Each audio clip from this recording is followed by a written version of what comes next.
dan bahagia. Perkenalkan, nama saya Rosmala Manalu.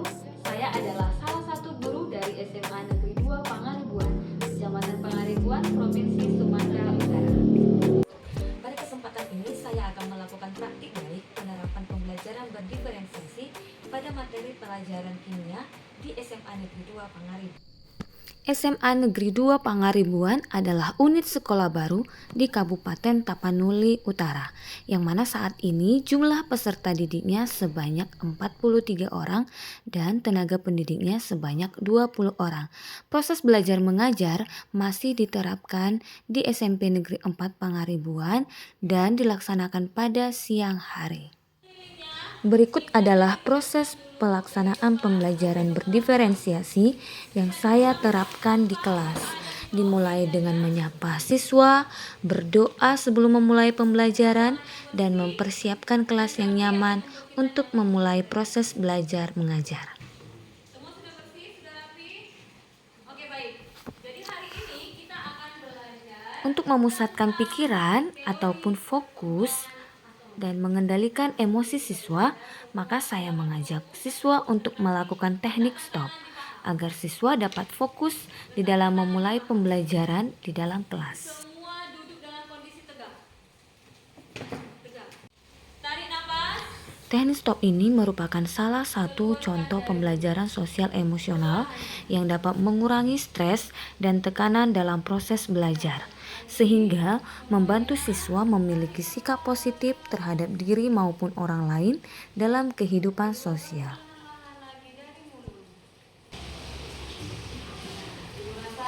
Semua sudah semangat untuk memulai pembelajaran kita. Kemudian saya mengajak siswa untuk membuat kesepakatan kelas sebelum memulai pembelajaran.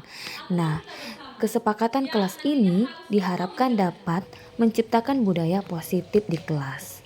Kesepakatan kelas ini dibuat dan disetujui oleh guru dan siswa ataupun siswa dan guru untuk mewujudkan kenyamanan maupun ketertiban di kelas, sehingga semua siswa dapat mencapai keberhasilan di dalam belajar. Baik, jadi ini adalah kesepakatan kelas yang sudah kita sepakati bersama, dan ini mari kita jalankan bersama untuk menciptakan budaya positif khususnya di kelas kita. Ya, ada tujuan pembelajaran kita hari ini ada 3 poin. Yang pertama adalah nantinya kalian harus mampu menjelaskan perkembangan teori atom, mulai dari Dalton, Thomson, Rutherford, Niels Bohr, kemudian sampai dengan mekanika kuantum. Kemudian yang kedua, memahami perbedaan antar setiap teori atom tersebut. Dan tujuan pembelajaran kita yang ketiga adalah kamu harus bisa menggambarkan model-model dari semua teori-teori atom tersebut, mulai dari Dalton sampai dengan mekanika kuantum. Untuk mengetahui kebutuhan belajar murid di kelas, saya akan terlebih dahulu melakukan pemetaan kebutuhan belajar murid. Nah, untuk aspek kesiapan belajar murid, saya akan memberi beberapa pertanyaan terkait dengan materi yang akan diberikan. Nah, untuk mengetahui kebutuhan belajar murid berdasarkan aspek minat dan profil belajar murid, yang saya lakukan adalah metode observasi ataupun pengamatan secara langsung pada kegiatan belajar mengajar dan dalam menyelesaikan tugas-tugas belajar siswa, dan juga bertanya terkait dengan minat ataupun kesukaan siswa tersebut. Pada pembelajaran berdiferensiasi kali ini, saya menerapkan strategi berdiferensiasi konten berupa bahan ajar yang diberikan kepada siswa untuk dibaca kurang lebih 10 menit, supaya mereka dapat menggali informasi ataupun pemahaman mereka terkait dengan teori atom berupa narasi ataupun artikel. Kemudian saya juga memberikan tayangan video. Hal ini untuk memenuhi kebutuhan belajar siswa yang minat dengan video. Lalu saya juga menggambar model teori atom di papan tulis supaya siswa-siswi yang memiliki minat menggambar dapat memahami atau menggali informasi terkait dengan teori atom. Siapa yang bisa menjelaskan tentang teori atom? Kemudian saya mengajukan beberapa pertanyaan kepada siswa terkait dengan perkembangan teori atom berdasarkan konten yang saya berikan melalui bahan ajar, video maupun gambar. Nah, hal ini untuk menguji pemahaman ataupun informasi yang siswa gali berdasarkan konten yang saya berikan. Ini nggak seperti roti kismis. Keluar tidaknya. Konsentrasi. Konsentrasi. Satu kali lagi. Konsentrasi. Konsentrasi. Setelah melakukan ice breaking, saya mengorganisasikan siswa untuk membentuk kelompok belajarnya, di mana kelompok belajar ini saya bagi berdasarkan minat belajar siswa. Lalu, saya membagi LKPD ataupun lembar kerja peserta didik kepada setiap siswa. Nah, melalui LKPD ini, siswa dapat bekerja sesuai dengan tugas masing-masing kelompoknya. Guru bertindak sebagai fasilitator yang membimbing siswa untuk berdiskusi bersama sesuai dengan kebutuhan belajar siswa di kelas. Nah, hal ini merupakan implementasi dari diferensiasi proses. Nah, yang kedua, bentuknya itu adalah bulatkan seperti itu. Kelompok 1 akan menuangkan hasil diskusi mereka dalam bentuk gambar. Nah, kemudian kelompok 2 akan menuangkan hasil diskusi mereka dalam bentuk nyanyian. Kemudian kelompok yang ketiga akan menampilkan hasil alat peraga yang mereka buat. Mempresentasikan hasil diskusinya bersama satu kelompoknya. Oke, silakan ditampilkan hasil diskusinya ke depan.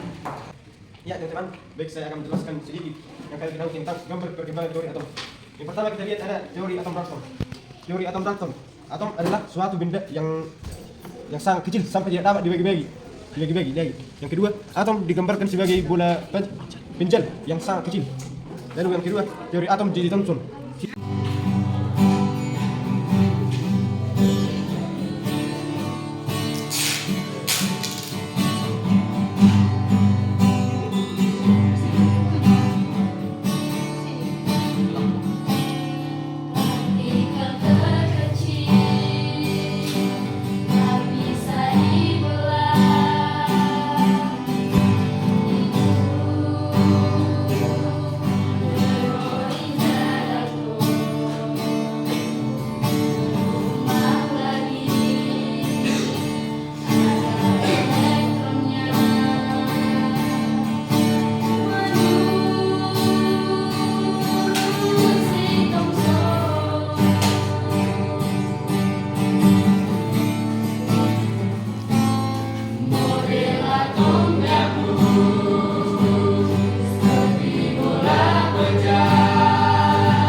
Atom yang memiliki proton dan elektron yang melintas pada lintasan tertentu.